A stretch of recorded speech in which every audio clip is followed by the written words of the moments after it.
அண்ணே அப்பா ஆயிட்டாரு. அம்மா அப்பா அம்மா அவோமா. சும்மா இருங்க சோலா, எனக்கு வெக்கமா இருக்கு. கட்டிக்கணும். அன்பான உறவுகளுக்கு வணக்கங்க. நம்ம ஐயனார் துணையில அடுத்து வருவத பார்க்கலாம். நம்ம சேரன போட்டு எல்லாம் துவைச்சு கஞ்சி காய்ச்சுதுங்க. அப்படி இப்படின்னு உண்மையிலே கலாய்க்கிறது செம்ம காமெடிங்க. எனக்கு ஒண்ணு சொல்ல மறந்துட்டேன். நேத்து பாண்டி பல்லவன் காத பொத்துறாரு இல்லையா? "டேய் இதெல்லாம் நீ கேட்கக்கூடாது" அப்படின்ட்டு, "அண்ணே நான் என்ன 3வது படிக்கிற பிள்ளையா என்ன? கைய விடுண்ணே" அப்படிங்கிறாங்க. நல்லா காமெடியா இருந்துச்சுண்ணே. எங்க ஊர்லலாம் அப்படித்தான். ஒரு சின்ன பொண்ணு இதே மாரி தான் ஊர் விஷயம் பேசிக்கிட்டு இருக்கையில, அந்த பொண்ணு பேரு கூட சித்ரா. சித்ரா என்ன பண்ணுது, எங்க அண்ணன் இருக்காரு. அவரு பெரிய வயசு 20 வயசுல இருந்தாரு. "அண்ணே நீ போண்ணே." "ஏன்? ஏன்?" அப்படிங்கல. "இது பெரியவங்கலாம் பேசிட்டு இருக்காங்க. நீ போ." அந்த பிள்ளை பார்த்தீங்கன்னா, அதுக்கு ஒரு 12, 10 வயசு தான் இருக்கும். "ஏய் நீ பெரிய பிள்ளையா? நான் போகணுமா?" அப்படின்னு சொன்னாரு பாருங்க. எல்லாரும் சிரிச்சோம். அதே ஞாபகம் வந்துச்சுங்க. எத்தனையோ வருஷத்துக்கு முன்னாடி நடந்தது. இப்ப பார்த்தீங்கன்னா, அதே மாரி தான் நடக்குது. எல்லாம் கலாய்க்கிறாங்க. நிலாவுக்கு ஆச்சரியமா இருக்கு. "எப்படி எப்படி இந்த சைக்கிள் கேப்ல?" அப்படின்னு போட்டு தவிக்கிறாங்க. சோழன் பார்த்தீங்கன்னா, "ஊருக்கு போய் ரொம்ப நாள் ஆச்சு." எப்படின்னு கேட்கையில சொல்றாரு பாருங்க. போற நேரத்துல நடந்திருக்கலாம். ஐயோ! செம்ம ஃபன்னுன்னு தான் சொல்லணும். கொஞ்சம் இதா தாங்க இருந்துச்சுன்னு சொல்லணும். அவருக்கு நைட்டு ஃபுல்லா தூக்கமே இல்ல. "எப்படி? அவ எப்படி மாசமாக முடியும்?" அப்படிங்கிறாங்க. ஏன்டா சும்மா சொல்லியிருப்பா. அப்பலாம் இருக்கவே இருக்காதுன்னு சொல்லத்துக்கு நெனப்பு தோணவே இல்ல. அ எல்லா ஆம்பளைங்களும் அப்படித்தான் இருக்கீங்க. அப்படி இருக்காதுன்னு சொல்ல மனசு வரல. பாண்டியுமே, "ஐய்யய்யோ! எப்படி?" அப்படின்னு தான் கேட்டாங்க. ஆனா வெறுத்து ஒதுக்க பார்க்கல ஒதுக்க பார்க்கலங்க. அதுவரைக்கும் ஒரு சில ஆண்கள் நல்லவங்களா இருக்கத்தான் செய்றாங்க. இப்ப அதே டவுட்டோட, "சரி வாங்க போவோம். போயிட்டு என்னன்னு பேசுவோம்." அப்படிங்கிறாங்க. சேரனுக்கு ஏன் அப்படி சொன்னா? எதுக்கு சொன்னாங்கிற குழப்பத்திலே வாராரு. இங்க வந்தோனே ஓடியாந்து கட்டி பிடிக்குது. "ஏய் எங்கடி போற?" அதான் உன் வயித்துல உங்க வாரிசு குடுத்தாச்சு. அப்புறம் என்ன எங்கடி எங்கடின்னு ஏன் இழுக்குறிய?" அப்படின்னு சோழன் சொல்ல, "ம் எல்லாம் நாங்க வயிறு எரிஞ்சு போயிருக்கிறோம். போங்கடா" அப்படிங்கிறாங்க. "எதுக்கு வயிறு எரியணும்? எவ்வளோ செலவு பண்ணி கல்யாணம் நின்னு போச்சுல்ல." "யார் நின்னு போச்சு? நாங்களா காரணம்? நான் தான் அதே மேடையில உட்கார வச்சு தாலிய கட்டுங்கன்னு சொன்னேன். நீங்க தான் அதே மேடையில தாலி கட்டி வச்சிருந்தா, எல்லா நாடகம், எல்லா படங்கள் மாரி ஆயிருக்கும்னு இப்படி ஒரு ட்விஸ்ட்ட குடுத்துருக்கலாமோ? என்னமோ தோணுது. போங்க."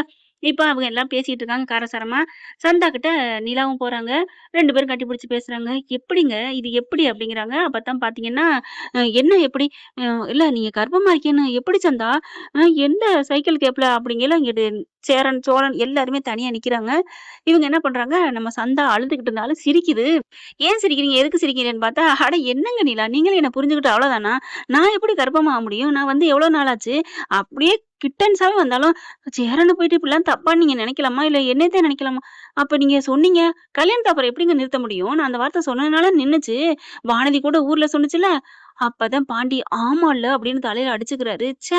இது தெரியாம, ஐயோ! அண்ணன தப்பா நெனச்சுட்டோமே! அம்புடு பேரும் அவ்ளோ ஃபீல் பண்றாங்க. சேரன் பார்த்துட்டு இவரு திரும்புறாரு. "எங்க தம்பிங்கள காணோம்" அப்படின்னு பார்த்தா, கீழ தரையில விழுந்து கிடக்குறாய்ங்க. "டேய் என்னங்கடா?" "அண்ணே எங்கள மன்னிச்சிடுண்ணே, மன்னிச்சிடுண்ணே, மன்னிச்சிடுண்ணே. உனக்கு தெரியாம தப்பு பண்ணிட்டோம்ங்கிறாங்க." அதுக்கப்புறம் அதுக்கப்புறம் நிலாவுமே பார்த்தீங்கன்னா, மன்னிப்பு கேட்குது. "அண்ணே மன்னிச்சிடுண்ணே." "ஏத்தா, ஏத்தா?" அப்படிங்கிற. "இப்பதான் சொன்னுச்சே, அது உன்ன அடையறக்காண்டி இப்படி பொய் சொல்லியிருக்குண்ணே. அது தெரியாம." "ஐயோ! ஐயோ! ஒரு நைட்டு ஃபுல்லா இந்த இதுங்க தான், இதுங்க தான். ஏய்! நீ தான் எங்கள குழப்பி விட்ட." அப்படின்னு இங்கிட்டு நிலாவ பார்க்க, நிலா இருந்துட்டு அவங்கள சொல்ல, சேரன், சோழன் பல்லவன சொல்ல, பல்லவன் பாண்டிய சொல்ல, இப்படி மாத்தி மாத்தி அடிக்க, "ஐயோ! அடிச்சுக்காதீங்க விடுங்கடா." அப்படின்னு சொல்லிட்டு சந்தா கிட்ட வராங்க. "சந்தா" அப்படிங்கிறாங்க. "நீங்க நம்பிட்டீங்கல்ல நான் சொன்னத." அப்படிங்கல. "ச்சே! ச்சே! அப்பலாம் இல்ல. நீ என்ன சொல்றேன்னே எனக்கு தெரியல." அப்படின்னு ஆமான்னு சொல்ல சொன்னேன். சொன்னேன் அவ்வளோதான். அப்படி இப்படின்னு பேசுறாங்க. அதுக்கப்புறம் அவங்க அம்மா, அப்பா கிட்ட போய் உண்மைய சொல்லு. ஏன் இப்படி? உண்மைய சொல்லி கண்டிப்பா ஆண்டவன் நமக்கு நன்மை நன்மை குடுப்பான். உண்மை சொன்னா. அதுக்கு என்னைக்குமே தோல்வி இல்ல." அப்படின்னு தன்னோட டயலாக்க சொல்ல, சரின்னு சொல்லிட்டு கிட்டக்க போறாங்க. அவங்கலாம் அழுதுட்டு இருக்கிறாங்க. "அம்மா உங்ககிட்ட ஒண்ணு சொல்லணும்." அப்படின்னு சேரன் சொல்ல, "என்ன? நீங்க நெனைக்கிற மாரி உங்க பொண்ணு தப்பான பொண்ணு இல்ல. என்ன அடையறக்காக தான் அப்படி பொய் சொல்லியிருக்கா. நீங்க வந்து பேச்சு மாறக்கூடாது. நான் உண்மைய உங்ககிட்ட ஒத்துக்கிறேன்." அப்படின்னோனே கோவம் வருதுங்க உங்க ஆத்தாக்காரிக்கு. "அடி பாவி! பொய்யா சொன்ன, பொய்யா சொன்னேன்னு" சாத்து சாத்துன்னு சாத்துது. "பத்தீலாங்க, என் தம்பிய கட்ட விடாம பண்ணி எப்படி ஒரு ஃப்ராடு பண்ணியிருக்கா. ஏண்டி பாவி, பாவின்னு சொல்லி அடிக்க நத்து முக்கு தக்கு முக்கு திக்கு தாளன்னு போட, விடுங்க. இனிமே ஒரு அடி வச்சீங்க அவ்வளோதான். அவ என் பொண்டாட்டி. யார்றா பொண்டாட்டி? எப்புட்றா பொண்டாட்டி? பொய் சொல்லி ஏமாத்திட்டு பாவி மவளே, சிரிக்கி மவளே, கல்யாணம் நடக்க கெடுத்துப்புட்டியேடி. ஏங்க இப்பவே நம்ம அண்ணனுக்கு ஃபோன் பண்ணுங்க. என் தம்பிய வர சொல்லுங்க. எங்க அம்மாவ வர சொல்லுங்க." இவன்னு கத்த, அப்படியே ஃபோன போட போது பறிக்கிறாரு சந்தா அப்பா. சந்தா போயிட்டு அவங்க அப்பா கால்ல விழுகுது. "அப்பா, அப்பா" அப்படின்னு சொல்லிட்டு, "என்னங்க விடுங்க. நிறுத்துடி" அப்படிங்கிறாரு. எப்போ ஒரு பொண்ணு தான் கற்ப பத்தி கூட பயப்படாம அவ்ளோ பேர் மத்தியில இவன் கெடுத்துட்டான் அப்படின்னு சொல்றாளோ, அப்பவே அவன் மேல உயிருக்கு உயிரா இருக்கான்னு அர்த்தம். நம்ம அது கூட புரிஞ்சுக்க முடியலையா? இப்படிப்பட்டவ நம்ம பிரிச்சு கல்யாணம் பண்ணி வச்சாலும், போன வீட்டோட போன அன்னைக்கே கூட நமக்கு அந்த மாரி துக்க செய்தி வந்துரும்டி. அப்புறம் நம்ம பிள்ளைய இழந்துட்டு நிப்பியா? அப்படிங்கிறாரு. என்னங்க சொல்றீங்க? ஆமா, உயிர கூட விடுவா அப்படிங்கல. உடனே டக்குன்னு சந்தானப்படுது. ஆமாப்பா, ஆமா. சரண் இல்லைன்னா நான் போயிருவேன் அப்படின்னு சொல்ல 2 பேரும் கட்டிக்கிறாங்க. இவங்களோட உண்மையான காதலுக்கு நம்ம மதிப்பு குடுக்கணும்டி. அத விட ஏதோ எப்படி ஒரு இது பொண்ணு கிடைச்சா போதும்னு ஓடிட்டு போற இந்த காலத்துக்கு, அவங்க நம்ம மனசு நோகக்கூடாதுன்னு நம்ம அழுகுற பார்த்துட்டு உண்மைய வந்து சொன்னானே, இத விட என்னடி மாப்பிள வேணும்? என்ன அடிக்கையில மறிச்சானே அவங்கள போயிட்டு, இத விட என்னடி புள்ள கிடைக்கணும்? அப்படிங்கையில, என்னங்க சொல்றீங்க? நிஜமாவா? ஆமா. உன் தம்பி நம்ம புள்ள இப்படின்னோன விட்டுட்டு போயிட்டான். ஆனா, அப்படி இருந்தும் தெரியாம தான் அவருக்கு தெரியவே இல்ல. நம்ம புள்ள கர்ப்பமா இருக்குன்னு. இருந்தாலும் சரின்னு சொல்லி ஏத்துக்க நிக்கல. அந்த பிள்ளைங்க தாண்டி வேணும் உண்மையிலே அப்படிங்கிறாங்க. ஹை!